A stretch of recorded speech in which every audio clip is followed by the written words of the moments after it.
Saya konekkan dulu ke YouTube.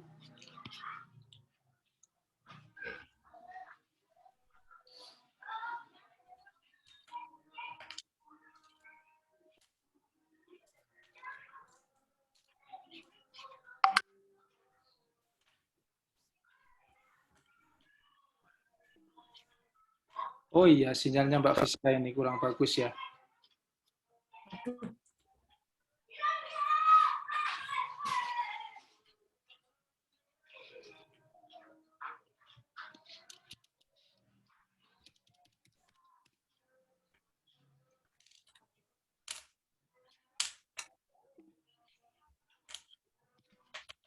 Sebentar Mas Fauzi ya. Ini Mbak Fiskanya sinyalnya. Ya, iya, santai-santai.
Oke, langsung dipandu aja Mas Fauzi sambil cerita bukunya.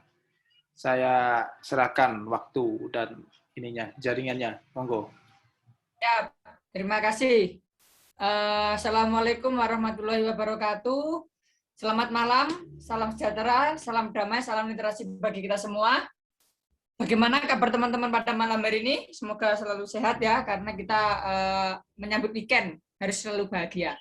Perkenalkan, saya Muhammad Aceh Fauzi. Tadi sedikit banyak sudah dikenalkan Mas Muiz, bahwasanya saya lulusan sarjana hukum juga sebagai kamituo atau koordinator bahasanya ya, komunitas literasi buku tulis di Kota Malang, dan mohon doanya semoga saya mendapatkan ini, apa namanya, mendapatkan ide untuk meneruskan perjuangan Hotman Paris di jalur litigasi dan non litigasi atau advokat. Amin, amin. Saya ucapkan selamat datang dalam bedah buku seri ke-9 ini, Nikah Muda. Judulnya ini menarik, Nikah Muda, Bahagia atau Bencana. Ini adalah salah satu tren yang beberapa tahun ini sedikit banyak berpenjangkan ya. Yang merupakan rangkaian dari kegiatan Festival Indonesia Bahagia. Acara ini diadakan sebagai sarana berbagi kebahagiaan melalui jalan literasi. Salah satunya dengan berdiskusi dan membuka wawasan dari kata-kata dan pengalaman para penulis, pembaca, dan masyarakat luas. Semangat yang diusung tentunya adalah meningkatkan kebahagiaan bahwa Indonesia tidak kekurangan akan literasi. Dengan begini masyarakat dapat memperoleh hak atas literasinya dengan baik dan terbuka. Acara ini terselenggara berkat kerjasama Oase Institute, beritabaru.co, Gubuk Tulis, Perempuan Bergerak, Oase Kopi Literasi, dan Toko Buku Oase. Sebelum saya memulai diskusi pada malam hari ini, mari kita mengheningkan cipta terlebih dahulu untuk mendoakan agar kita semua senantiasa berbahagia dan Indonesia semakin berbahagia. Mengheningkan cipta, mulai.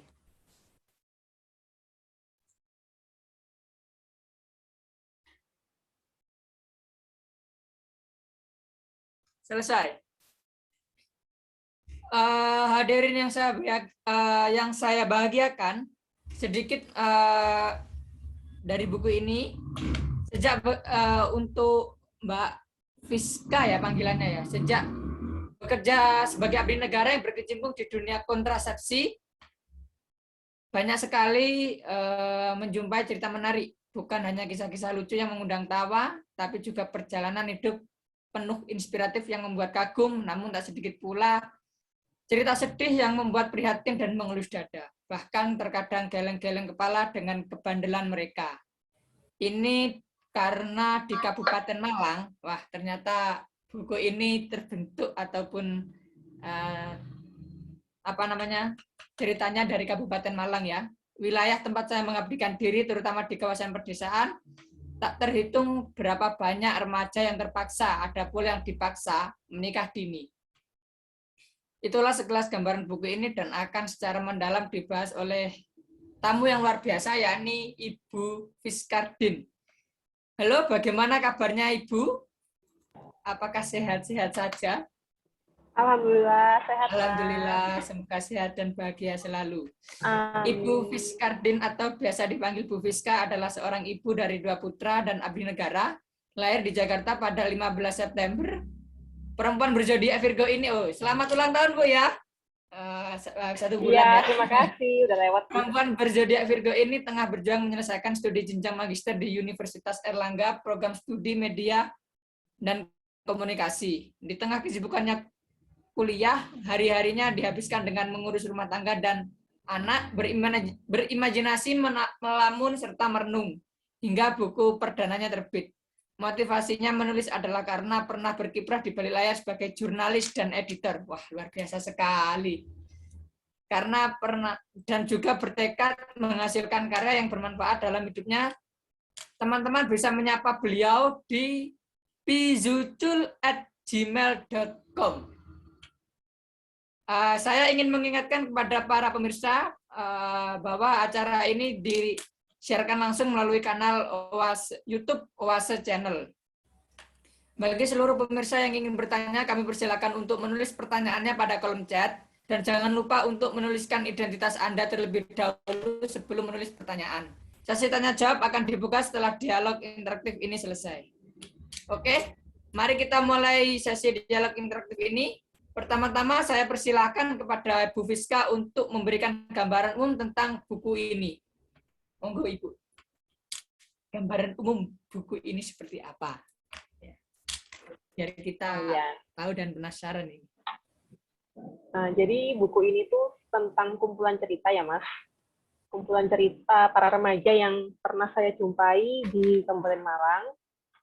Banyak sih macam-macamnya, mulai dari dia menemukan hidupnya, kemudian mengambil keputusan dalam pendidikan, hingga sampai pernikahan dini seperti itu. Jadi kumpulan cerita sama tentang sudut pandang saya tentang kehidupan kayak gitu intinya.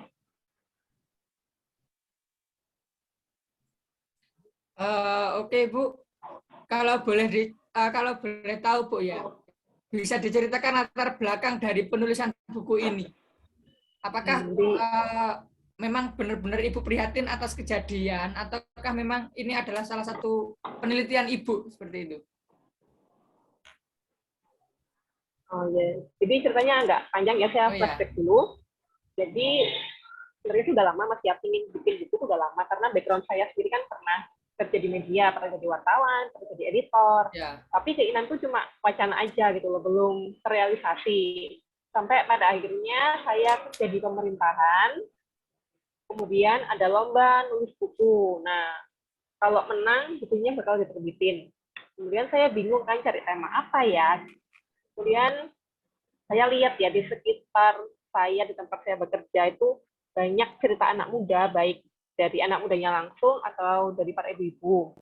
Karena kerja saya di dunia kontrasepsi ya, saya di BKKBN, yang tugasnya melayani ibu dan anak muda. Jadi saya akrab dengan cerita-cerita mereka. Mulai dari keluhan anak yang nggak mau sekolah, kemudian keluhan seorang ibu yang ngebet buat ngawinin anaknya kayak gitu. Terus kisah-kisah anak remaja itu juga beragam ya, yang membuat saya pada akhirnya berpikir, kenapa sih anak remaja sekarang seperti itu gitu. Saya pikir di zaman saya aja gitu loh, ada anak remaja yang malas sekolah, kepingin apa ya, ingin ambil jalan pintas, kayak udahlah nikah aja deh, enak gitu. Ternyata ketika saya dewasa dan saya bertemu remaja yang saat ini, cerita itu masih berlanjut gitu. Kemudian karena pada dasarnya aku juga orang yang apa ya, overthinking gitu kan, suka mikir hal-hal yang sepele gitu kan. Saya sering tanya-tanya gitu. Apa emang kayak gini ya kondisi remaja kita gitu. Akhirnya saya kumpulin deh cerita-cerita remaja sama orang tua yang secara nggak langsung sih. Pas kita ngobrol-ngobrol gitu kan, pas pelayanan KB atau mungkin pas saya pembinaan di pembinaan anak remaja di desa-desa itu saya rekam itu ya di ingatan saya gitu. Saya ambil hikmahnya, kemudian kayaknya menarik sih ini untuk ditulis kembali gitu, untuk memberi inspirasi dan berbagi insight pada anak remaja. Hingga akhirnya sampai sekarang menjadi sebuah buku. Kayak gitu Mas, awalnya.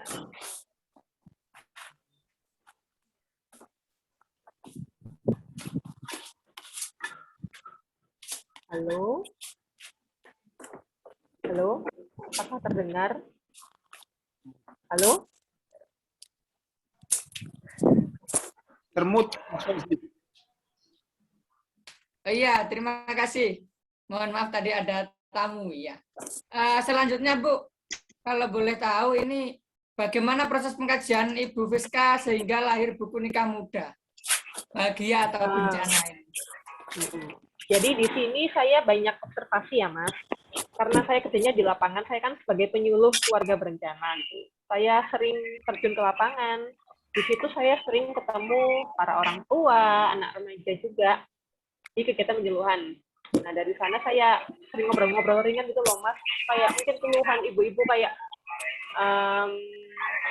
misalnya Ibu A ini ngeluh sambat, aduh besok aku boboh mana, aku kondangan lagi. Kondangan apa Bu? Aku tanya. Ternyata kondangan anak tetangganya yang apa ya, melakukan pernikahan dini gitu. Jadi habis selesai SMP udah nikah. Kayak gitu saya apa ya, agak kepo gitu ya. Tuh, SMP kok udah nikah kayak gitu. Saya tanya alasannya apa sih, bla bla bla kayak gitu. Jadi saya banyak observasi. Kemudian saya juga nambah referensi dari internet, dari buku-buku tentang apa ya, tentang kehidupan apa ya sekarang kayak gitu. Oh ya. Jadi memang Ibu langsung observasi di lapangan begitu ya? Sambil ya, jadi kayak apa namanya? Jadi saya nggak sengaja observasi gitu loh. Maksudnya memang karena kerjaan saya seperti itu, jadi nggak ada niat untuk apa ya, investigasi ya, gitu. Karena memang kerjaannya kayak gitu, jadi hampir setiap hari terpapar cerita kayak gitu. Iya, ya. Menarik sekali. Dulu ketika saya masih menjadi mahasiswa, diberi kesempatan untuk PKL ya, praktik kerja lapangan itu di Pengadilan Kabupaten Malang, Pengadilan Agama Kabupaten Malang. Di sana saya juga banyak menyaksikan bagaimana warga Kabupaten Malang itu mengajukan dispensasi nikah waktu itu 2019. Dan menurut pengalaman teman saya yang waktu itu KKN, itu salah satu kecamatan yang memang apa ya, bahasanya itu lebih mengutamakan pernikahan daripada pendidikan, itu adalah di Kecamatan Bantur. Cuman untuk saat ini saya kurang tahu persis apakah dampak pandemi ini tingkat pernikahan dini itu di Kabupaten Malang meningkat ataukah menurun. Mungkin Ibu bisa memberi pandangan yang pernah bekerja di BKKBN, bagaimana dampak pandemi ini, apakah justru pernikahan dini itu semakin naik atau semakin turun gitu, atau tetap? Yang sejauh ini saya amati ya, saya baca di berita itu sih ada peningkatan. Tapi alasan nikah mudanya itu juga tetap sih. Jadi peningkatan itu bukan karena ada pandemi, tapi memang alasan klasiknya sih tetap ya, karena kehamilan tak diinginkan atau karena memang dari kurangnya edukasi seperti itu. Jadi nggak ada alasan khusus karena pandemi, karena di rumah aja kayak gitu. Alasannya tetap sama sih sejauh yang saya tahu ya, dari berita-berita juga di statementnya kepala daerah.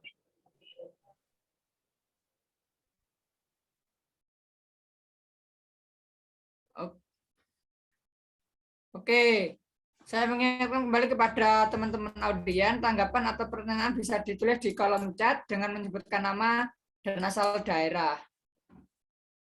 Jadi memang faktor yang mempengaruhi nikah muda itu bukan karena pandemi ini, Bu ya, kan, tapi memang apa ya, mungkin karena dorongan orang tua juga dan faktor bisa jadi omongan tetangga yang ya wis podo-podo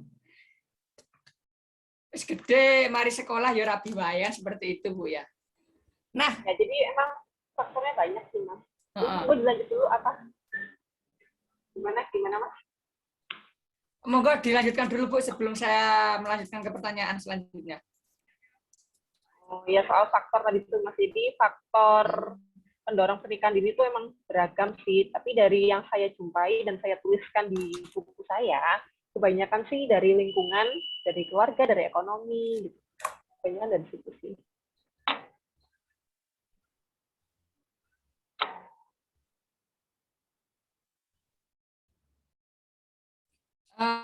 Ini juga sih, Bu, yang menarik adalah mengapa kemudian Ibu itu menuliskannya apa ya, secara fiksi begitu. Apakah ini salah satu upaya agar mudah dipahami para kaula muda atau bagaimana?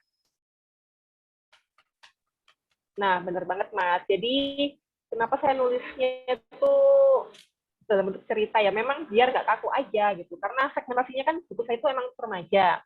Tujuan awalnya juga emang ingin membuat remaja itu suka membaca ya. Karena kita tahu sendiri di Indonesia itu kan tingkat literasinya rendah.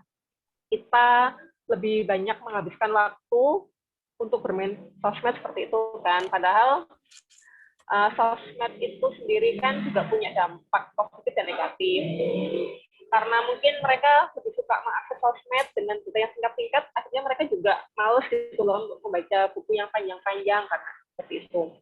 Nah, di samping itu, selama saya bekerja, saya juga belum melihat di waktu itu ya, di tahun 2019, saya itu belum melihat ada buku yang ringan, yang cocok untuk belajar remaja ya. Karena kebanyakan buku edukasi itu pakai bahasa yang resmi gitu kan. Anak remaja kan juga jadi males ya, udah sekolah baca buku literatur, terus harus disuguhi dengan bacaan yang dengan bahasa baku gitu kan, mereka jadi makin males baca kayak gitu. Akhirnya di situ saya lihat ada peluang nih gitu, kenapa sih nggak bikin buku dengan cerita yang ringan tapi isi pesannya itu tetap nyampe ke remaja, yaitu seputar kampanye kesehatan reproduksi tuh. Selain itu, bacaan yang ditulis dengan cara bercerita, menurut saya sih ya, sebagai orang awam ya, itu lebih mudah dipahami, karena kayak diajak ngobrol gitu loh, dengan bahasa-bahasa yang ringan. Ya. Berarti buku ini sangat bermanfaat bagi teman-teman, terutama Kabupaten Malang ya, apabila nanti dibedah secara offline, karena ini akan memotivasi juga kira-kira keputusan apa yang dipilih ketika teman-teman itu nanti lulus dari SMA biasanya. Karena setahu saya kebanyakan yang nikah muda itu setelah lulus SMA seperti itu. Bahkan tidak sedikit juga yang sudah terlena akan enaknya kehidupan bekerja ketika sudah menempuh pendidikan kuliah, mereka berhenti. Iya, itu ada di buku Ibu ya, diceritakan bahwa mereka lengah katakan seperti itu dan memilih bekerja dan memutuskan kuliahnya seperti itu. Nah, betul tuh, sering sekali sih, banyak sih, nggak hanya di Kabupaten Malang aja sih, Mas. Mungkin di beberapa daerah, hampir di seluruh wilayah kita sih juga pernah menemukan cerita seperti itu. Kan cerita kayak gitu kan udah nggak apa ya, bukan hal yang asing juga gitu. Udah kuliah enak-enak, di tengah jalan putus karena merasa udah kerja, udah punya uang. Kan mereka nggak berpikir panjang ya, seandainya kuliah bisa dapat gelar, bisa dapat ilmu lebih banyak, kan bisa dapat pekerjaan yang lebih baik seperti itu. Kan sayang gitu loh, pendidikannya terbuang. Ya, karena saat ini juga saya rasa strata 1 itu juga menjadi apa ya, batas minimum untuk menempuh meraih suatu pekerjaan begitu, sehingga persaingannya juga sangat ketat, apalagi kalau hanya, bukan maksud saya merendahkan, cuman kalau sebatas SMA itu kadang ya tidak sesuai dengan ekspektasi kebutuhan rumah tangga seperti itu gajinya. Terus ini Bu, iya benar. pemerintah kan telah mengubah ada Undang-Undang Nomor 6 Tahun 2019 atas perubahan Undang-Undang Nomor 1 Tahun 74 tentang perkawinan.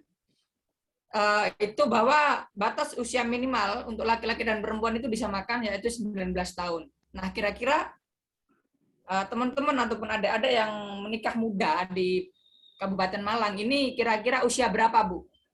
Rata-rata. Jadi menurut BKKBN ya, di tempat saya bekerja itu ada standar ideal untuk berkeluarga ya. Untuk perempuan dimulai dari usia 21 tahun, sedangkan untuk laki-laki dimulai di usia 25 tahun. Kenapa kok di usia 21 dan 25? Berbeda dengan batasan usia yang diterapkan dari Kemenak ya. Karena kita concern ke risiko kesehatan, seperti itu. Karena usia perempuan di bawah 21 tuh masih berisiko ya, ada organ reproduksi yang belum matang. Jadi ketika ibu itu hamil, dia punya risiko yang besar mengalami pendarahan, guguran. Kemudian pada bayi juga berisiko gitu loh. Dampaknya sih ya bisa lahir prematur, berat bayi lahir rendah, kelainan, bahkan kematian. Jadi kita berupaya mensosialisasikan agar perempuan itu menikah di usia 21 tahun ke atas. Dengan laki-laki 25 tahun ke atas ya, di samping dari untuk memperbaiki kualitas sel spermanya, juga usia 25 kan hitungannya Mas ya, udah lulus kuliah kan ya, udah lulus kuliah, udah bekerja ya, udah mapan lah seperti itu. Jadi menikah kan nggak hanya udah cinta aja ya, kita juga butuh kehidupan, butuh untuk beli makan, untuk merencanakan masa depan, beli rumah dan lain-lain. Yaitu yang perlu direncanakan. Makanya BKKBN menetapkan standar seperti ini. Berarti sangat menarik sekali ya ketika ini justru saya malah baru tahu Bu kalau memang BKKBN ini memiliki standar sendiri terkait umur orang yang ingin menikah, yaitu wanita 21 dan laki-laki 25 tahun. Dan ini sangat pas menurut saya karena dewasa sendiri menurut beberapa peraturan termasuk KUHP Perdata ya, hukum perdata itu 21 tahun baru dianggap dewasa.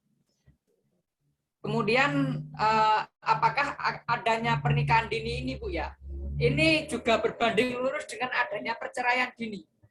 Maksud saya perceraian dini di sini bukan umurnya yang dini, akan tetapi perceraian nikahnya itu mungkin baru 1-2 tahun kemudian cerai seperti itu Bu. Oh iya. Bagaimana? Jadi sejauh yang saya ketahui dan dengan kasus yang ada di Kabupaten Malang ya, saya ambil contoh di Kabupaten Malang tuh saya pernah baca sih, memang sejauh ini benar adanya. Jadi ketika remaja menikah di usia muda dengan kondisi fisik dan mental yang belum matang, kemudian mereka harus dihadapkan dengan realita pernikahan yang ternyata nggak sesuai gitu sama angan mereka. Mereka mungkin mikir nikah tuh enak, udah halal, udah bisa berhubungan suami istri, bisa tidur bareng, bisa makan bareng kayak gitu setiap hari. Padahal kan nikah kan nggak hanya melakukan aktivitas bersama-sama aja kayak gitu. Masih banyak hal lain yang ternyata kayak gini loh nikah ya, mereka belum siap menerima hal itu. Mereka mungkin berpikirnya, oh kalau nikah kayak Raffi sama Nagita Slavina kayak gitu kan, lihat-lihat di sosmed, kok enak banget ya artis-artis itu nikah muda, terus uangnya banyak, jalan-jalan terus. Padahal kan kondisi yang mereka lihat di dunia maya dengan kondisi mereka nggak sama kayak gitu. Akhirnya karena mereka nggak siap dengan itu, kemudian memicu untuk berpisah. Karena ya itu makanya butuh mentalnya kurang siap aja. Betul. Saya mengingatkan kembali kepada teman-teman audien, tanggapan atau pertanyaan bisa dituliskan di kolom chat dengan menyebutkan nama dan asal daerah. Terima kasih. Memang ini Mas Yazid, iya, maaf, ya. Ini kalau mau nanya langsung gitu boleh nggak? Nanti dulu Mbak ya, nanti dulu ya. Oh iya, oke Mas Yazid, makasih. Siap. Memang menarik Bu ya, ketika media itu hanya bahasanya menyiarkan yang enak-enak aja, termasuk bagaimana gambaran pernikahan Nia Ramadhani bersama keluarga Bakri itu, terus kemudian Raffi Ahmad dan Nagita, tanpa mereka itu berpikir bagaimana ketika mereka itu dalam tanda kutip bertengkar tentang bayar listrik dan sebagainya, kan pasti ada pertengkaran-pertengkaran kecil dalam sebuah keluarga seperti itu. Dan yang yaitu penting adalah ketika kita itu berekspektasi ataupun memiliki standar hidup bukan dari diri kita, akan tetapi dari media sosial itu tadi. ya, Itu yang mungkin menjadi catatan pentingnya. Yang ingin saya tanyakan lagi, Bu, ini bagaimana kesimpulan dari buku Ibu itu? Kira-kira nikah muda itu bahagia atau bencana? Ini yang menarik. Bencananya ini yang menarik. Gimana, Bu? Jadi saya dari buku ini saya kembalikan lagi ya Mas kepada pembaca, karena di buku ini saya cuma ingin membeberkan gitu loh berbagai kondisi para remaja dengan segala persoalannya, terutama dalam menentukan masa depan. Jadi buku ini kayak pancingan gitu loh Mas, agar remaja tuh lebih aware sama dirinya dan juga masa depannya. Untuk bahagia atau bencana sih biar pembaca aja yang menyimpulkan sendiri gitu. Oke. Dari saya sih gitu. Siap. Tergantung pembaca. Biar memang penasaran. Pernikahan itu tidak apa bahasanya itu tidak hanya 1-2 langkah yang harus dipikirkan, tapi 1001 langkah bahkan lebih. Karena kadang saya bingung, Bu, banyaknya dispensasi nikah itu kan pastinya di bawah usia 19 tahun. Nah itu biaya nikahnya dari siapa yang nanggung, kan seperti itu, Bu, pertanyaannya kan yang membuat kita bingung itu kan itu ya. Kok berani mereka nikah itu? Kadang itu paksaan dari orang tuanya sih Mas, dari yang pernah saya jumpai gitu, dari orang tua emang support, nggak tahu kenapa ya. Orang tua lingkungan orang tuanya yang gopoh gitu loh Mas, panik kalau anaknya tuh nggak segera nikah. Iya. Budaya. Berarti gini Bu, pernah nggak teman dari BKKBN itu melakukan sosialisasi bersama KUA ataupun pengadilan terkait pernikahan dini? Kalau di BKKBN sendiri sih Mas, kita udah ada program namanya generasi berencana. Nah di program itu kita bersama para remaja yang kita sebut Duta Genre juga berkolaborasi dengan KUA, dengan Puskesmas, itu sama-sama mensosialisasikan kampanye kesehatan reproduksi. Jadi agar remaja itu tidak menikah muda, tidak menikah di bawah usia standar. Kita berkolaborasi dan sinergi kok Mas. Ada agenda rutinnya juga setiap bulan. Dan di tiap kecamatan itu selalu ada PIK, ada kelompok konseling remaja seperti itu. Iya. Jadi sudah ada upaya lah setidaknya untuk menekan pernikahan dini ini tadi ya. Artinya ya sekurang-kurangnya harus mempernomorsatukan pendidikan daripada nikah muda itu tadi. Karena sulit juga ketika sudah ada dorongan dari orang tua, anak bisa apa kan seperti itu. Ya Mas, ini masih jadi PR kita semua sih Mas. Baik dari KUA, dari pihak Puskesmas untuk kesehatan, dan dari kita, karena sampai sekarang itu angkanya itu masih ada tuh, masih tinggi walaupun nggak kadang menurun ya. Kadang saya lihat di berita itu yang kadang turun, kadang naik, cuma memang angkanya itu tetap banyak seperti itu. Nggak yang nol gitu, nggak ada. Bahkan 2 berita yang saya update Bu ya, salah satunya perceraian dini dan nikah dini ini mulai naik di Kota Malang, ini yang pertama. Terus kemudian di kabupaten saya asli Banyuwangi Bu, ini selama 9 bulan sejak Januari sampai September sudah ada 769 yang mengajukan dispensasi usia pernikahan seperti itu. Artinya ya memang bahaya sekali ketika ini sudah menjadi budaya kan seperti itu.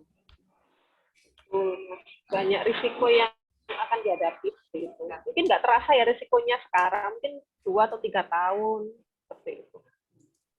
Kadang yang udah dewasa aja masih, namanya juga pernikahan Mas ya kan, pasti naik turun gitu loh. Yang sudah mempersiapkan aja kadang masih, ya namanya juga ujian ya Mas. Apalagi yang masih baru melihat dunia seperti itu, pasti dia akan ya shock seperti itu.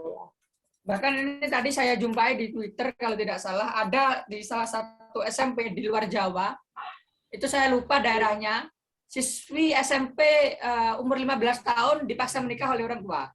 Nah itu sampai di demo itu sama guru-gurunya itu. Jadi gurunya itu merasa prihatin dan sampai turun jalan agar ini adanya pencegahan terhadap pernikahan dini. Satu lagi pertanyaan dari saya, Bu. Ya, beberapa lah ingin saya kembangkan juga. Bagaimana pendapat Ibu ini terkait diperbolehkannya orang yang menikah siri itu masuk dalam kartu keluarga? Ini bagaimana? Ini kan hal yang baru trending ini, Bu, dan sangat menarik sekali. Maaf Mas, menikah siri boleh masuk kartu keluarga. Ya, kan Ya. sekarang pernikahan siri itu bagaimana pendapat Ibu itu? Menurut saya ya pernikahan siri kalau masuk kartu keluarga sih malah lebih jelas ya. Kita kan juga melakukan pendataan keluarga. Jadi kita tahu mana nih pasangan usia subur seperti itu. Jadi kan kita tahu sasaran kita. Karena sasaran kita sebagai penyuluh KB adalah menyasar pasangan usia subur. Misalnya kalau dia umurnya masih muda, kita edukasi agar mereka mau ikut KB agar mengatur jarak kehamilan seperti itu. Nah, kalau nikah siri kan nikahnya nggak ada hanya dari desas-desus tangga Ya, kan, nggak ada bukti sah gitu. Kita nggak tahu nih orang nikah apa nggak, bisa aja kan mereka ngeles karena nggak ada buku nikah. Malah lebih enak biar lebih terbuka aja sih, lebih transparan. Kita mudah menyasar program-program kayak gitu. Ya. Sedikit Bu terkait nikah muda yang ada di Kabupaten Malang. Apakah Ibu pernah menjumpai bahwa pernikahan dini ini dilakukan secara siri sebelumnya? Nah, kemudian baru disahkan atau diisbatkan ketika mereka itu sudah cukup umur. Apakah Ibu pernah menjumpai hal yang seperti itu? Mungkin bisa diambil dari data pengadilan seperti itu. Kalau menjumpai langsung sih belum Mas ya, belum pernah. Selama ini saya menjumpai remaja yang nikah ya memang nikah secara resmi, tapi mungkin dengar cerita ya dari ibu kader kayak gitu aja sih Mas, yang dispensasi gitu kan mungkin kayak sering ditutup-tutupi gitu loh Mas. Kadang ada juga yang kadang umurnya juga ditambahin kayak gitu. Itu tuh masih agak tertutup sih. Bisa tutup aja. Karena menjadi salah satu kekhawatiran juga ketika nanti pernikahan siri ini dimasukkan ke dalam kartu keluarga, justru akan memicu pernikahan dini yang seperti itu. Itu hal negatif yang saya pikirkan. Cuma di sisi lain memang berdampak positif juga. Dan kemudian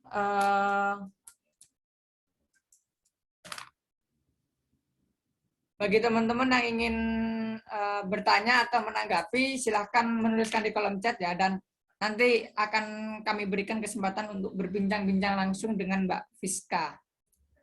Dan acara ini disiarkan langsung di channel YouTube Oase Institute. Halo Mbak Fiska? Iya Mas, maaf ya aku off cam. Oh iya. Ya. Halo? Siap. Selain dari ini Bu, selain dari BKKBN, KUA dan pengadilan agama mungkin ya, apakah ada penyuluhan juga bersama-sama organisasi keagamaan, misalkan Fatayat NU ataupun Aisyah Muhammadiyah seperti itu? Oh iya, mereka juga mitra kerja kita ya, PKK, Puskesmas, Fatayat, itu mitra kerja kita sih Mas. Jadi kita sama-sama saling support, saling mengkampanyekan kesehatan reproduksi remaja kayak gitu. Kadang mereka juga menjadi narasumber kita kok Mas di acara sosialisasi sosialisasi pendewasaan usia pernikahan kayak gitu.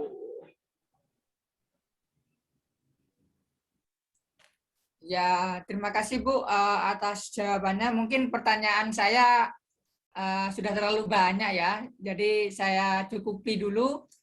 Ini saya memberikan kesempatan kepada teman-teman untuk bertanya. Ini pertanyaan pertama dari Mbak Diah Atika Pramono. Hai Mbak Fis, salam kenal. Aku Atika dari Mojokerto. Mbak Fis butuh waktu berapa lama untuk menyelesaikan buku ini? Mengingat buku ini berdasarkan riset, apakah begitu menguras tenaga saat menulisnya? Monggo Ibu. Ya, halo Mbak Atika. Terima kasih atas pertanyaannya. Jadi butuh waktu berapa lama? Saya mulai menulis itu tahun 2019. Jadi cukup lama ya, karena saya juga sambil bekerja, mengurus anak, gitu kan. Kemudian yang lama itu memang mengumpulkan materi, karena di buku ini kan ada 18 cerita. Nah, itu saya kayak saya saring gitu loh, dari berbagai macam cerita, mana sih yang relate dengan kondisi remaja sekarang, seperti itu. Mana sih yang bisa kita ambil hikmahnya, kayak gitu sih. Kadang ada juga sih cerita yang baru ketemu mungkin 2 bulan sebelum terbit itu ada sih, akhirnya saya tambahkan lagi kayak gitu. Jadi risetnya juga bukan riset-riset yang gimana-gimana sih Mbak, itu kan berdasar observasi aja. Dari pengamatan saya sendiri, dari cerita langsung dari narasumbernya, makanya namanya itu juga saya samarkan kayak gitu. Dan saya juga udah izin dari narasumbernya untuk ditulis di buku saya kayak gitu. Jadi sangat menarik sekali ya buku ini, dan teman-teman bisa mendapatkannya melalui toko buku Oase, bisa dikepoin di Instagramnya. Dan saya yakin ketika teman-teman membaca buku ini akan mengubah cara pandang kira-kira nikah muda itu bencana atau bahagia, seperti itu. Kalau teman-teman anak dari Bapak Luhut, saya rasa ya selalu bahagia, itu nggak khawatir itu. Iya, nah di sini memang saya pancing gitu sih Mas, biar mereka sendiri yang menemukan jawabannya gitu loh. Saya nggak mau yang ngejudge, oh bahagia, oh bencana, silakan dikembalikan sendiri biar teman itu juga berpikir gitu loh, berpikir ulang, nggak nekat, nggak cuma hidup asal mengalir aja. Ya nggak apa-apa sih Mas mengalir, tapi kan bukan mengalir yang berarti terus gak usah sekolah, wes rapi ya, wes gak kayak nggak berpikir panjang gitu loh, nggak punya perencanaan. Itu sih yang pingin saya saya push dari buku ini gitu. Ya.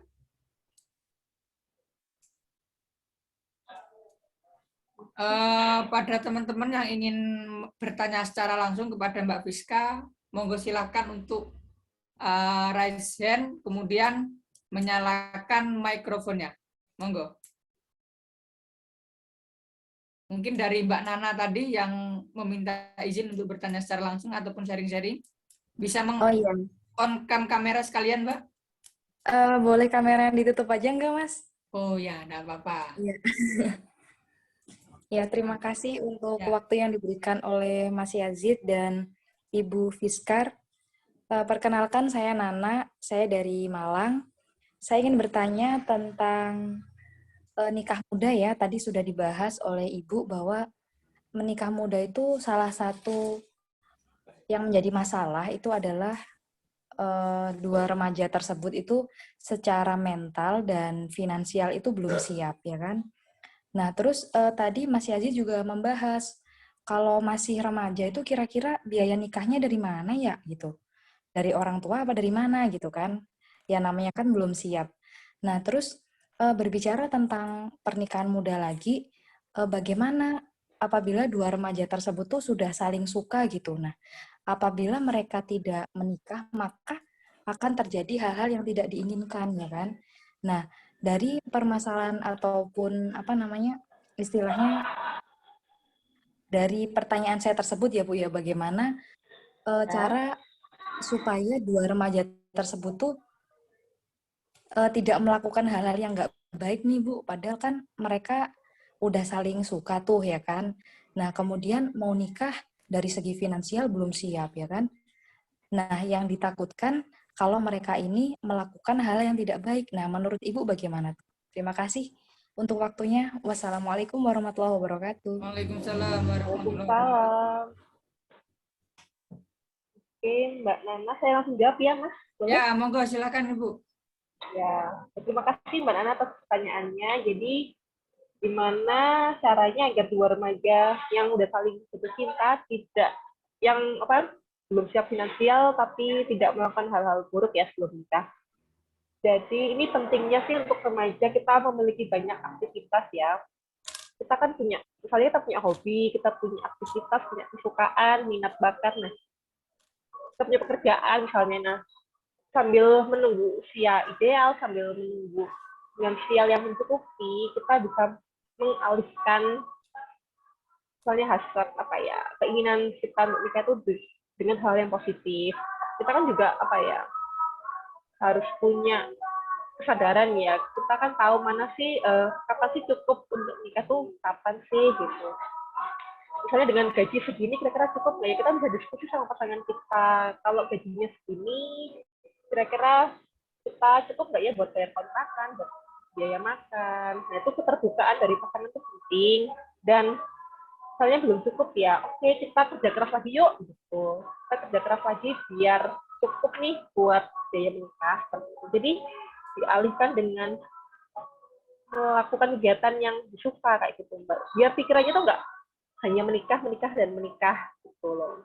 Kadang orang kebelet nikah, mohon maaf ya, itu ternyata orang itu motivasinya hidup, motivasi hidupnya juga nggak ada gitu. Jadi ngapain lagi ya, aku sekolah udah, terus kerja mungkin nggak ada, belum ada kerjaan, jadi nikah aja. Kebanyakan gitu sih kalau dari perempuan yang saya ketahui, motivasi sekolahnya rendah, terus motivasi untuk bekerja juga nggak ada. Mereka berpikir lebih enak nih dinafkahin aja kayak gitu. Jadi untuk remaja yang sedang persiapkan pernikahannya, lebih baik mereka melakukan aktivitas yang lebih bermanfaat sesuai minat bakat Mbak, menurut saya gitu. Biar pikiran mereka nggak terfokus untuk hal-hal yang seperti itu, apa ya, kayak selimur, tapi selimur yang positif gitu. Jadi penting sih punya aktivitas, punya hobi, punya minat bakat. Sedikit kalau boleh saya menambah Ibu, karena fakultas saya itu sebenarnya hukum keluarga Islam, ahwalus saksiyah, jadi bukan ilmu hukum. Jadi materi ini sebenarnya sangat nyambung sekali dengan fakultatif saya. Nah, terkait bagaimana cara mengatasi agar tidak terjadi hal yang diinginkan, yang pertama ya kita berpikir aja, kira-kira menikah dan menuntut ilmu, mencari ilmu itu lebih utama yang mana? Kan seperti itu. Kalau menurut kami menikah itu lifestyle. Jadi tidak bukan berarti lifestyle kemudian nikah muda, tidak seperti itu.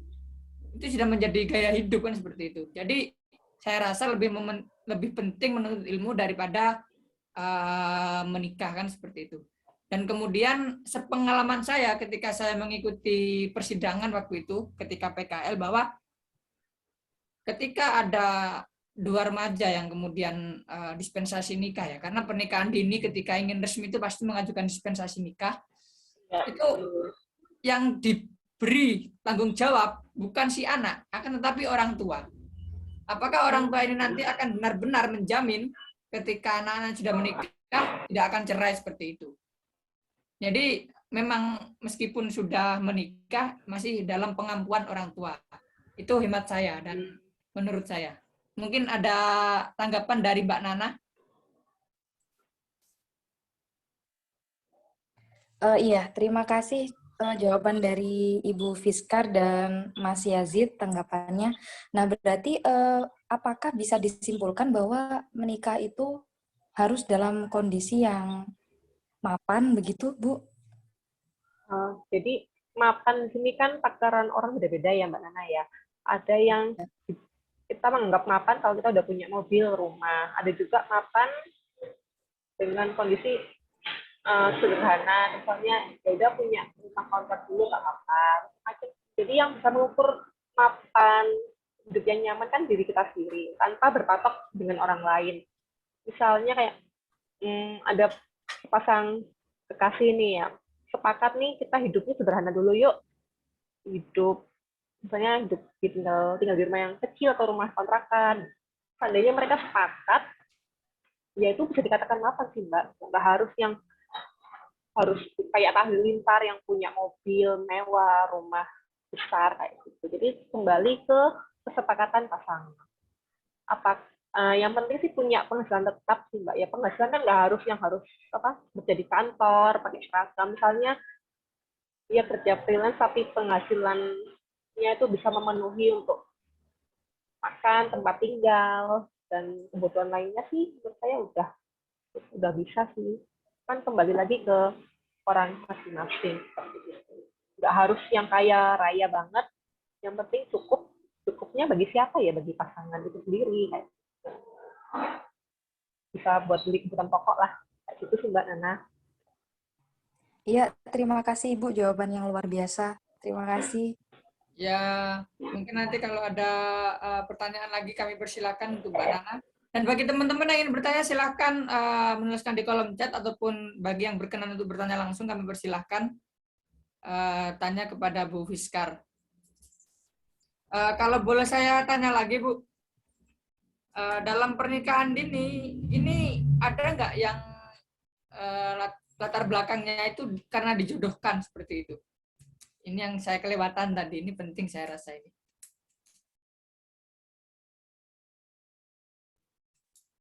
Halo, Ibu?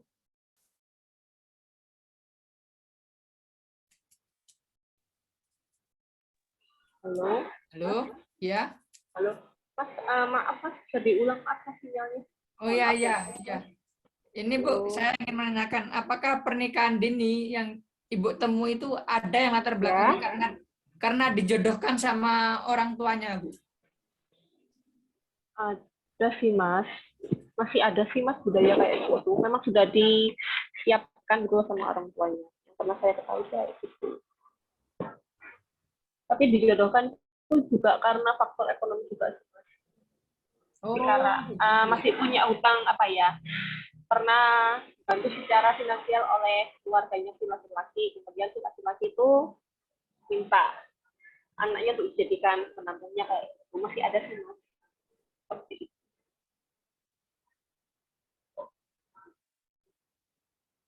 ternyata praktek-praktek seperti Siti Nurbaya itu masih ada di Kabupaten Malang. Wah, ini sangat menarik sekali. Andai kata dijadikan FTV di Indosiar, pasti banyak penontonnya ini. Iya Mas, suara apa jeritan hati seorang istri. Ya, karena di buku Ibu itu yang saya baca, tidak hanya perempuannya yang menyesal ternyata, Bu. Bahkan laki-lakinya juga menyesal nikah muda itu katanya. Wah. Nah ya, jadi di sini saya berusaha apa ya, objektif ya Mas. Jadi yang dikorbankan dari nikah muda ini nggak hanya dari pihak perempuan aja. Selama ini kita melihat kan banyak kayak terlalu banyak disorot dari sisi perempuan. Gitu. Tapi laki-laki juga merasakan gitu. Apa ya yang ada di buku saya itu, menyesal nikah muda tanpa persiapan. Biar balance lah Mas. Ya, betul sekali, Bu. Karena mau tidak mau, saya rasa ketika sudah menikah, tanggung jawab keluarga itu ya ada di perempuan. Artinya apa ya? Bahasanya orang Jawa itu ngebule luweng itu ya ada di laki-laki dan perempuan. Cuman dititik beratkan kepada laki-laki, saya rasa seperti itu. Pada teman-teman yang ingin bertanya, mungkin dari Mbak Dewi. Halo, Mbak Dewi ini adalah salah satu antropolog dan calon sosiolog. Ini pasti. Halo Mbak Dewi? Atau yang lain? Mau nggak ingin menikah? Belum. Karena Mbak Dewi ini sangat luar biasa sekali ya. Di umur yang masih baru 21 tahun, sudah menyelesaikan S1 antropolog dan melanjutkan S2 sosiologi. Bagaimana Mbak? Kira-kira pandangan Mbak Dewi terkait nikah muda ataupun mempertanyakannya ke Fiskar ini, monggo. Ya, terima kasih Mas atas kesempatannya.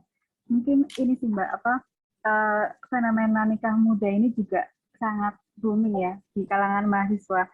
Di teman-teman saya juga S1 itu di UB sendiri itu kayak lumayan ya beberapa memutuskan untuk menikah saat menjadi mahasiswa gitu. Nah, yang pertama yang mereka pikirkan itu hal yang mungkin enak-enaknya aja gitu Mbak. Jadi mereka belum memikirkan konsekuensinya nanti seperti apa gitu kan. Ada juga yang memikirkan faktor agama juga. Nah, menurut Mbak sendiri gitu kan, mengubah mindset itu kayak sebenarnya dimulai dari mana gitu Mbak? Apalagi kan kita mahasiswa sebenarnya kalangan terdidik yang seharusnya mengerti gitu kan. Nggak yang tiba-tiba ujuk-ujuk dapat dalil terus kayak dapat materi nikah muda bahwa nikah adalah ibadah menyempurnakan gitu-gitu. Nah, itu menurut Mbak sendiri seperti apa? Gitu, Mbak. Ya, terima kasih Mbak Dewi. Jadi menurut saya, kalau saya pribadi Mbak ya, yang perlu kita edukasi itu ya perlu dari dua sisi ya, dari orang tua juga dari anak. Karena dari yang saya jumpa itu ada dari anaknya yang memang ingin nikah muda karena memikirkan hal-hal yang enak-enak tadi tanpa memikirkan konsekuensinya. Ada juga dari pihak orang tua yang menganggap kalau anaknya nggak segera nikah itu nggak laku. Kalau nggak segera nikah itu aib dan banyak hal. Di kita sendiri di BKKBN juga apa ya menggempurnya ya, mengedukasi juga dari dua sisi. Ada kita mengedukasi untuk orang tua remaja dan juga khusus mengedukasi remaja sendiri dengan bahasa yang berbeda ya, karena kalau kita mengedukasi ibu-ibu remaja dengan bahasa yang terlalu gaul, ini juga nggak ngerti, sedangkan kalau kita mengedukasi anak remaja dengan bahasa yang terlalu ibu-ibu banget, mereka juga nggak akan nyaman seperti itu. Jadi kita mendorong apa ya, memotivasi dari dua sisi itu sih, keluarga dan individunya sendiri. Mbak. Karena kalau hanya dari satu sisi emang kurang sih, karena ya tadi Mbak, kalau dari orang tua nanti mendesak terus sampai nekat menjodohkan, kalau dari anaknya yang nekat nikah juga kadang orang tua bisa kelewat apa ya, nggak bisa berbuat apa-apa. Tapi yang kalau apa ya, jadi kalau dari BKKBN sendiri ini juga kita lagi terus-terusan apa ya, mengedukasi dari remaja ya, biar remaja ini punya pemikiran, punya prinsip gitu loh. Kalau jadi remaja itu yang punya perencanaan hidup, biar dia nanti nggak gampang kepengaruh sama teman-teman. Misalnya dari remaja, dari SMP kita edukasi nih, kalau nikah itu sebaiknya umur 21 untuk perempuan dan laki-laki 25. Kita edukasi terus, kita kasih wawasan, ini loh dampaknya, ini loh kayak gini.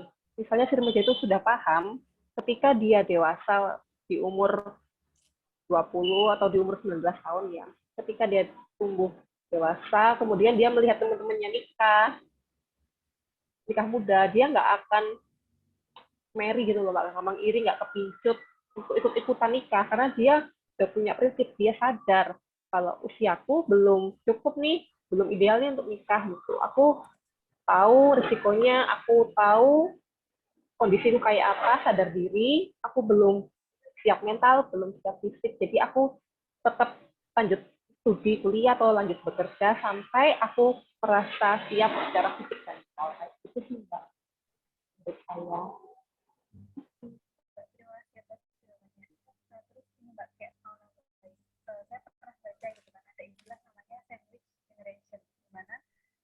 Anak-anak muda yang mau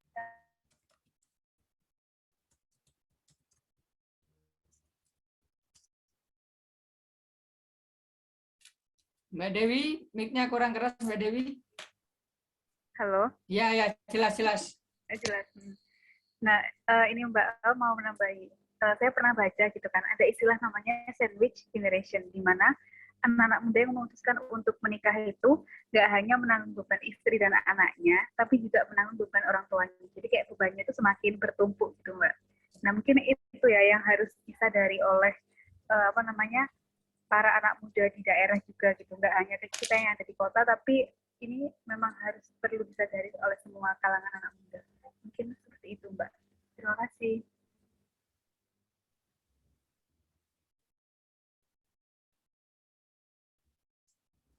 Iya Mbak Dewi, terima kasih. Ya, sandwich generation. Ini menarik juga sih. Di satu sisi, dengan pernikahan gini juga akan menimbulkan momen atau kejadian sandwich generation ya. Tapi di satu sisi Mbak, saya juga menemukan yang saya tulis juga di buku ya, bahwa orang tua itu juga rela loh untuk menghidupi anaknya lagi. Jadi orang tua ini memaksa si anak nikah, tapi dia juga akan menghidupi anak dan suaminya seperti itu. Dan itu tetap apa ya, banyak sih yang saya temui gitu. Kayak aneh ya, kok udah nikah orang tuanya kok masih mau ya membiayai hidup anaknya. Kan biasanya kan kalau udah nikah ya udah mentas, kita mandiri, kita membiayai hidup kita sendiri. Bahkan kita memberi pada orang tua seandainya dapat rezeki lebih ya. Tapi pada kasus-kasus orang tua yang memaksakan anaknya menikah itu justru mereka dengan senang hati si orang tua ini menerima anaknya untuk tinggal di rumah sampai biaya makan, bahkan cucunya pun juga diopeni oleh si ibu itu. Dengan alasan tidak tega karena anak dan menantunya tidak bekerja kan, atau mungkin sudah serabutan. Orang tua merasa ya udah nggak apa-apa, ini memang anakku kayak yang saya jumpai seperti itu. Mungkin pas awal saya dapat apa ya pemandangan seperti itu sih ya kaget sih awalnya, tapi memang ada kayak gitu Mbak. Mungkin kalau apa ya, mungkin bagi kita mungkin nggak umum ya, kalau udah nikah ya udah nikah hidup mandiri, tapi kenyataannya masih ada yang seperti itu Mbak. Iya. Benar-benar calon mertua idaman para lelaki lah seperti itu, Bu. Iya. Mau kondo. Ya, halo, selamat datang kembali Mbak Tika ya. Ya, Mbak Diatika, selamat datang kembali. Mungkin kalau Mbak Tika ingin berkenan sharing ataupun bertanya kepada Mbak Fiskar, langsung dipersilakan untuk membuka mikrofon dan videonya. Ini Bu, saya ingin bertanya lagi Bu, satu. Kan antara SMA dan SMK ini kan ada perbedaan. Perbedaan paling dasar adalah di SMK tentu diajarkan skill-skill untuk bekerja lebih cepat daripada SMA. Nah, apakah ini ada perbedaan juga Bu? Kira-kira pernikahan dini yang dilakukan oleh adik-adik itu rata-rata lulusan SMA atau SMK ini Bu?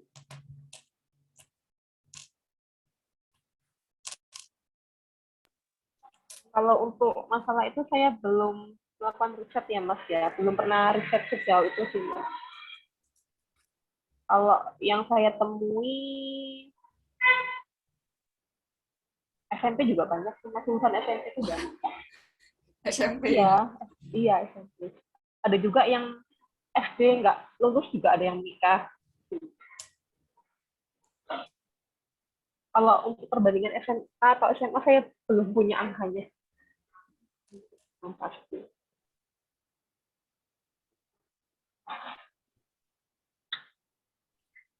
Karena kadang teman-teman yang lulusan SMK ini percaya diri bahwa mereka mampu untuk bekerja setelah lulus dan memilih ini menikah, karena sangat sedikit sekali yang melanjutkan ke politeknik ataupun perguruan tinggi lainnya. Itu yang saya lihat sih Bu, rata-rata teman saya ya lulusan SMA. Sedikit sekali yang lulusan SMK itu kemudian mau untuk melanjutkan di bangku kuliah. Karena mereka merasa udah punya skill, bisa kerja, gitu. Rasa Bu ya. Udah punya uang. Padahal kan gaji yang dia dapatkan juga maksudnya memang kehidupan tergantung ya dengan pasangan kesepakatan. Cuma kan kadang nikah itu nggak hanya sekedar buat beli makan 1 bulan, perlu menabung, apa dapat anak-anaknya kayak gitu. Kadang pikirannya mungkin hanya terus yang penting besok bisa makan gitu, nggak mikir ke depan kita harus punya tabungan di tahun 5 tahun ke depan, harus punya planning kayak gitu loh Mas, yang masih belum tampak di remaja. Hanya memikirkan hidup besok. Setelah besok bisa makan ya udah. Jadi kehidupannya belum aman ya istilahnya. Iya.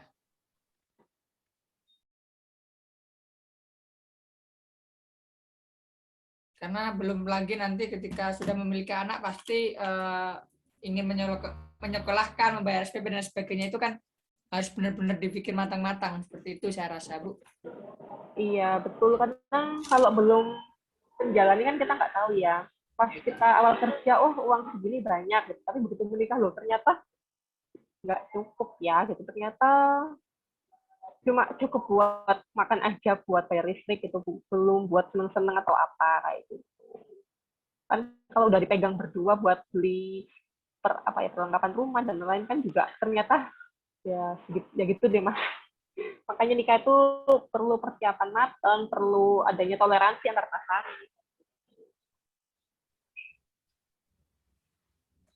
Betul sekali. Mungkin saya memberikan kesempatan kepada Mbak Musyarofah. Mbak Musyarofah ini salah satu mahasiswa S2 UM ya, jurusan sastra, dan sedikit banyak membahas tentang gender juga, mungkin bisa memberikan tanggapan ataupun pertanyaan terkait bagaimana nikah muda ini. Monggo Mbak Fafa. Ataupun teman-teman yang lain yang ingin bertanya, saya beri kesempatan untuk menuliskan di kolom chat, ataupun yang ingin bertanya langsung silakan membuka mikrofon dan videonya. Atau Mbak Nancy dari Gresik ini. Halo, saya Mas Fauzi ya. Oh ya, monggo Mas Abdillah. Monggo Saya Mas Abdillah. ini pakai akunnya ini HP satunya jadi Abdillah. Siap. Oke, Ya, Mas. terima kasih Mas Fauzi ya. Tadi sebenarnya saya sudah ngempet ini, pengen ngomong dari tadi karena memang topiknya menarik gitu ya Mbak Fiska, nikah muda gitu kan, bahagia atau bencana. Sebelumnya kami ucapkan terima kasih kepada Mbak Fiska yang telah menerbitkan bukunya dan mempercayakan bukunya ke penerbit Kota Tua begitu kan. Dan terima kasih juga ini kepada teman-teman yang hadir. Nah, perihal buku nikah muda ini kan sebenarnya menjadi sesuatu yang menarik, sesuatu yang baru. Misalnya kita di tengah, misalnya banyak kan akun terkait pernikahan, terkait misalnya relasi antara suami istri, kemudian kapan hari juga ramai terkait child free gitu kan dan sebagainya itu kan. Nah, ini menjadi menarik pengalaman Mbak Fiska ini yang kemudian dihimpun ya dalam sebuah buku yang utuh terkait penggalan cerita-cerita yang didengar, dilihat dan juga diamati oleh Mbak Fiska gitu kan dari berbagai berbagai aktor gitu kan ya yang terkait ya entah itu nikah muda, terkait perceraiannya, terkait konflik polemik ekonominya dan sebagainya. Ini saya rasa buku ini menjadi buku rujukan ya bagi teman-teman. Misalnya Mas Fauzi ini kan belum nikah gitu kan, makanya ini Mbak Fiska, Mas Fauzi sangat bersemangat gitu moderatorin bukunya Mbak Fiska gitu kan, pengen belajar banyak. Oh iya, biar dapat pengalaman ya Mas ya. Iya, Biar siap dia jadi ini kan. Tadi juga kan tanyakan belum nanti biaya SPP anaknya, pendidikannya dan sebagainya.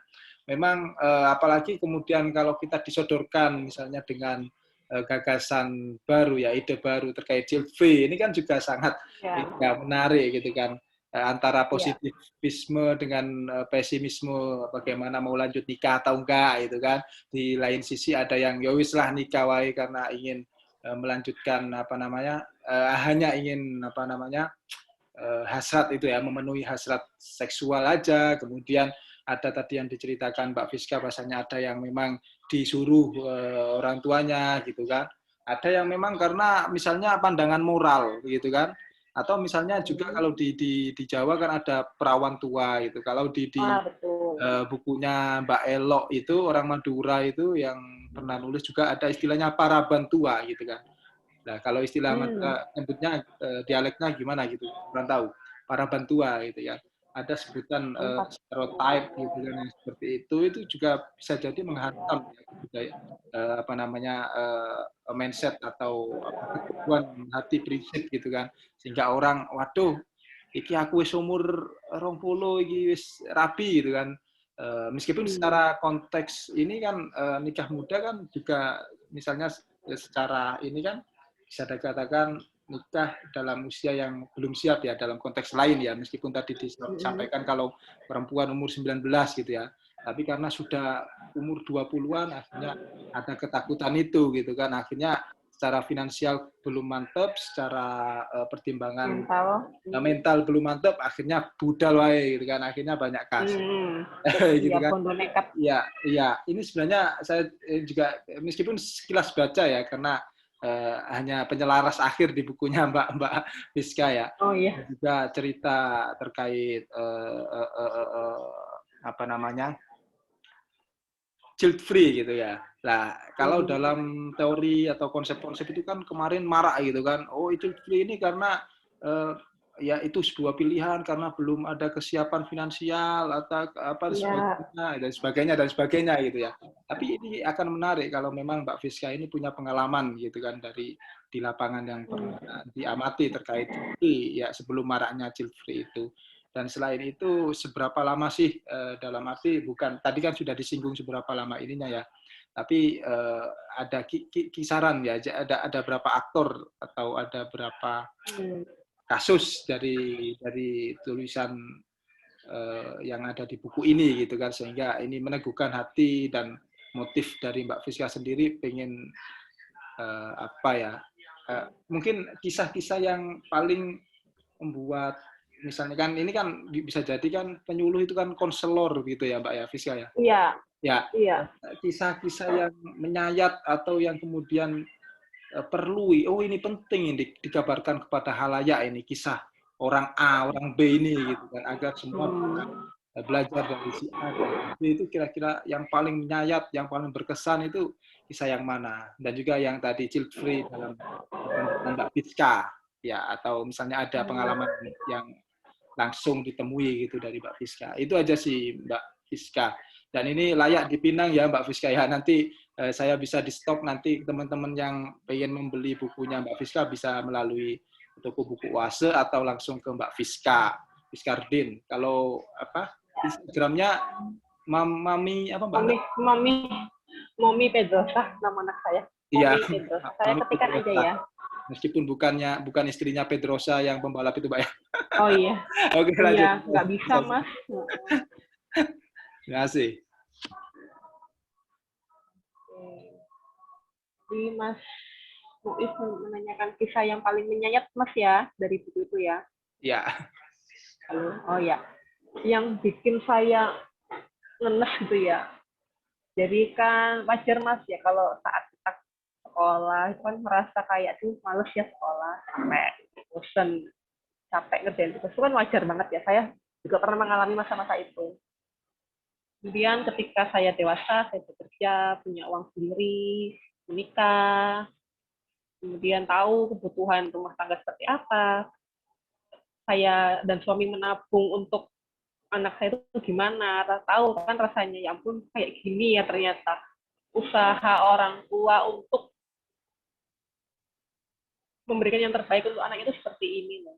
Kayak ya ampun, kayak nyesel gitu rasanya dulu sekolah mungkin pernah nggak niat, pernah bolos mungkin, nggak maksimal juga. Jadi setelah itu saya juga melihat ada cerita yang dia pingin sekolah tapi sama ibunya tuh malah disuruh nikah. Itu kayak sedih gitu loh Mas, kayak ya ampun kok bisa ya ada orang tua yang apa ya, nggak ada apa ya, ya menghentikan mimpi anaknya sendiri gitu loh.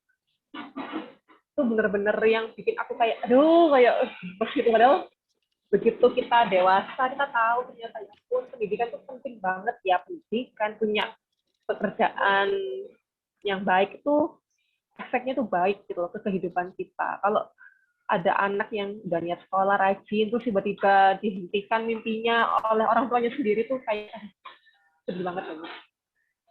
Jadi kalau anaknya tuh kebanyakan kasusnya kan anaknya mungkin berprestasi juga ya di sekolah, dia mampu sekolah bisa ngikutin tapi tiba-tiba dihentikan mimpinya oleh orang tuanya sendiri kan.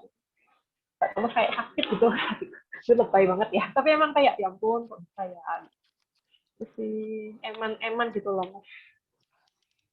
Aku tuh nggak kenal tapi kayak ya ampun kayak eman gitu dulu bisa ya. Ini kenapa ada orang tua yang masih berpikir seperti itu gitu? Kadang emannya di situ. Apa karena memang orang tua hanya melihat dari sisi materi, nggak melihat kalau sekolah itu punya dampak yang positif di kemudian hari, kayaknya gitu sih. Kemudian dari apa lagi Mas ya? Tadi child free ya Mas ya? Ya, child free. Child free-nya kenapa Mas? Tadi apakah ada pengalaman pendapat saya gitu? Atau pengalaman saya kalau child free kan ini isu yang baru ya, baru tahun belakangan ini rame di Twitter awalnya karena ada seorang konselor kalau nggak salah dia tuh bilang terang-terangan dia ngaku child free karena dia merasa nggak siap punya anak, padahal dia secara finansial mapan tapi secara mental dia sadar dia nggak mampu kayak gitu. Kalau saya sih sejauh ini belum ada ya orang di sekitar saya yang child free, tapi kalau nggak memutuskan untuk nggak nikah sih ada gitu. Jadi hal itu menurut saya sih sah-sah aja ya. Entah kenapa setelah saya semakin dewasa ini kayak semakin pikiran saya tuh kayak nggak sama kayak pas masih kecil. Mungkin masih kecil kita sering tertanam gitu loh, tertanam kayak opini kayak kita tuh harus kerja, kuliah kerja dan menikah. Hal itu kayak jadi kayak tahapan wajib kehidupan gitu loh Mas. Padahal kehidupan itu kan juga macam-macam ya. Ada yang nggak pengen menikah, ada yang nggak pengen punya anak, dan itu hak asasi masing-masing gitu loh. Daripada kita ngejudge orang lain, mending kita mengaca melihat diri kita sendiri loh.